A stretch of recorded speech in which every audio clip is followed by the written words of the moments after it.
A chamada PEC da blindagem, o texto que foi aprovado na Câmara dos Deputados chegou ao Senado, onde vai passar agora pela Comissão de Constituição, Justiça e Cidadania da Casa, para analisar justamente os próximos passos e qual o possível destino desta proposta. O Jornal da Manhã recebe agora o senador e vice-presidente da CCJ, Vanderlan Cardoso, do PSD de Goiás.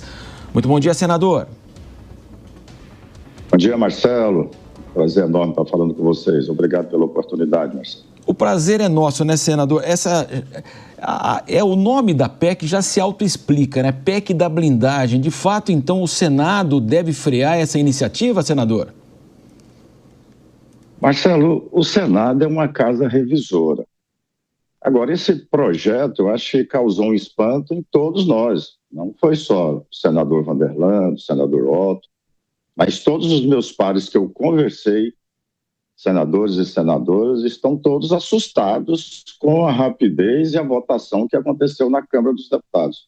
Não estou aqui para criticar ou falar de nenhum dos parlamentares, de nenhum dos deputados nem deputadas.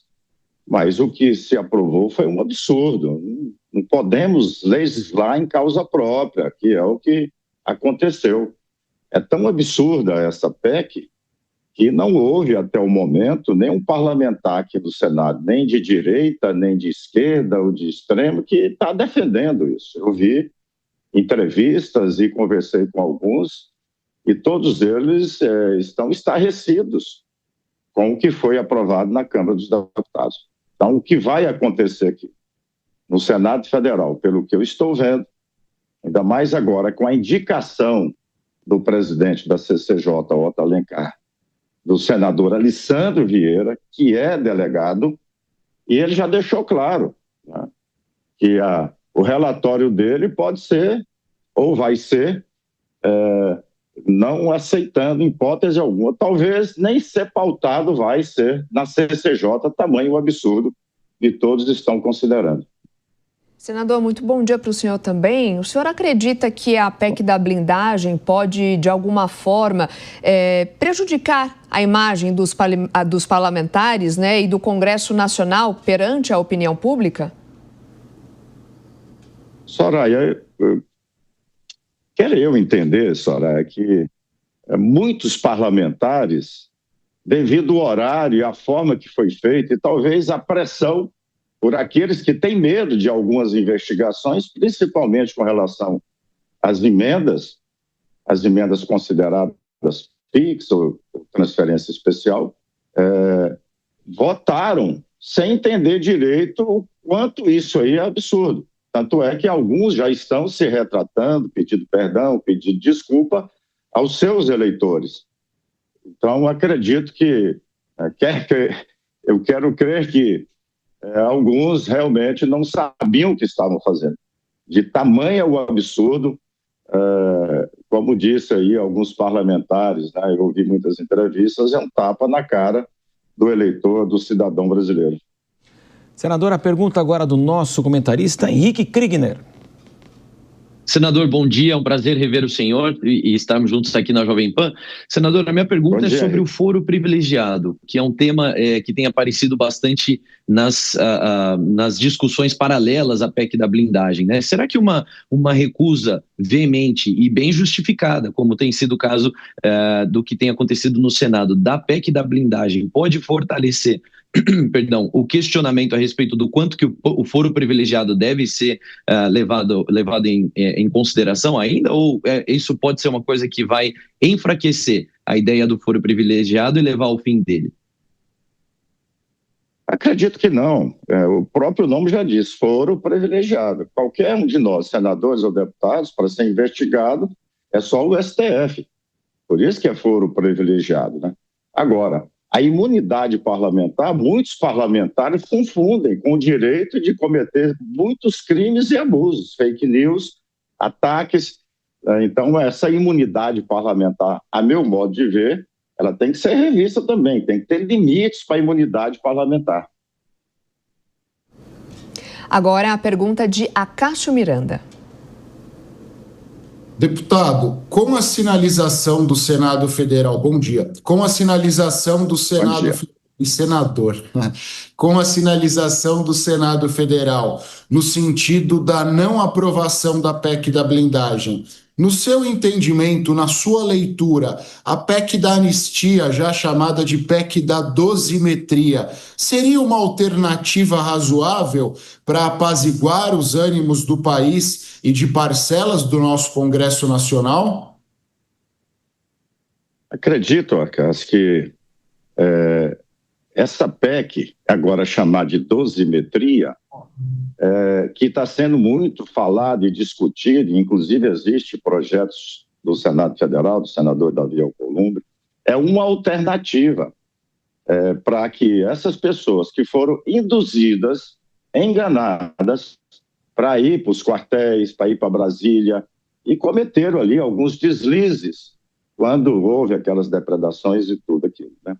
Eu acredito e apoio para que essas pessoas tenham a sua total, o perdão aí, a anistia para essas pessoas, porque elas foram induzidas. Agora, quem induziu, quem realmente cometeu os crimes de enganar essas pessoas de uma tal forma, eu posso até chamar de alguma lavagem cerebral para que essas pessoas fossem e fizessem aquilo, elas têm que ser punidas. Talvez não com essas penas que eu acho também que foi um pouco exageradas, principalmente do ex-presidente Jair Messias Bolsonaro. Então, que haja aí uma redução, que haja um acordo. Eu sou muito favorável, e aqui no parlamento, e aprendi isso quando presidente de comissões, como a Ciência e Tecnologia, Comissão de Assuntos Econômicos e agora na CCJ, que é o diálogo, é o bom entendimento que você tem que ter para que chegue no meio termo e no acordo. Eu, por exemplo, já relatei projetos importantes no Senado Federal para a República. E foi com muito diálogo, tanto de oposição, de situação, para chegar um meio termo ali para que contemple tanto um lado como o outro. Nós temos que entender que o momento agora é muito delicado e nós temos que encontrar uma maneira para que haja essa pacificação. E talvez uma das maneiras seria essa, estamos chamando de dosimetria, e chegar no entendimento em que os que foram induzidos, essas pessoas já pagaram, a meu modo de ver, com tanta humilhação, com tanta... muitos foram presos, outros com tornozeleira eletrônica. Muito bem, nós perdemos o contato com a gente vai retomar com ele? Exato, vamos ver se a gente vai retornar o contato com o vice-presidente da CCJ, Comissão de Constituição e Justiça do Senado, o senador Wanderlan Cardoso, do PSD de Goiás, que está conversando conosco. E daqui a pouco, então, nós vamos tentar restabelecer o contato com o senador. Mas Voltou, agora sim, senador, por favor. O senhor nos escuta?